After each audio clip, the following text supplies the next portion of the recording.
জীবনটাকে আপনি যেভাবে সহজ করে তুলবেন, আসলে জীবনটা ততটাই সহজ হয়ে যাবে।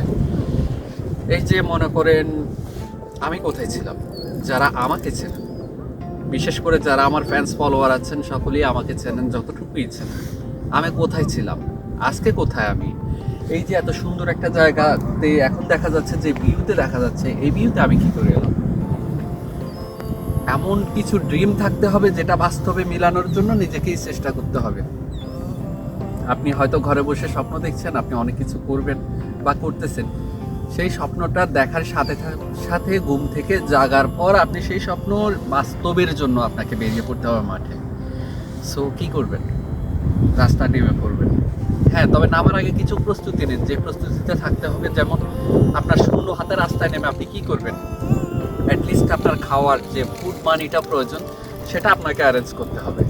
অ্যাটলিস্ট আপনার সেফটি, যেমন আমি এখানে এসেছি এখন মাইনাস ওয়েদার, এই যে পানিগুলো ফ্রিজিং হয়ে আছে। সো আপনাকে দরকার প্রপার যে জামা কাপড় বা ক্লোথস যেটা বলেন আর যেটা যে বুঝেন। সো আপনাকে প্রয়োজন হচ্ছে B prepare to ready your action. আপনাকে এটার জন্য অবশ্যই প্রস্তুতি থাকতে হবে। সো ওয়েদারের জন্য সেফটি, ফুডের জন্য সেফটি, এবং আপনার রাত্রি যাপনের বিষয়টা আপনার মাথা অবশ্যই রাখতে হবে, যে আপনি কোথায় সেফলি রাত্রি যাপন করতে পারবেন। এই তিনটা বিষয়কে যদি আপনি মাথায় রাখতে পারেন, তাহলে আপনি বেরিয়ে পড়তে পারেন অনায়াসে আপনার ড্রিমের রাস্তায়, যেখানে আপনার স্বপ্নটা পূরণ হবে। সো বসে না থেকে অ্যাটলিস্ট আপনি ট্রাই করুন আপনার বেস্ট।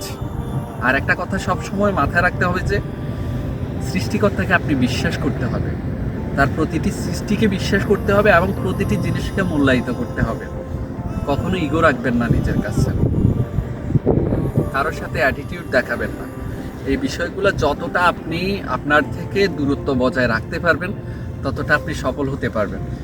আজকে আপনার ভালো ড্রেস নেই বলে আপনি কোনো একটা অনুষ্ঠানে যাচ্ছেন না, এটা আপনার রং থিং। আপনি সেখানে যান, আপনাকে মানুষ কীভাবে অ্যাপ্রিসিয়েট করে সেটা শিখুন।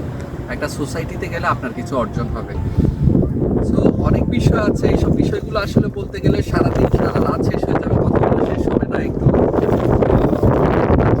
ওয়েতে বের হয়ে ভিডিও করছি, বাট আই কান্ট, আমি আর পারছি না।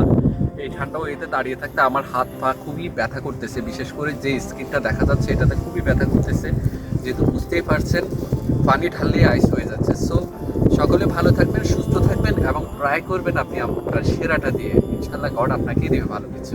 Best of luck. আল্লাহ হাফেজ।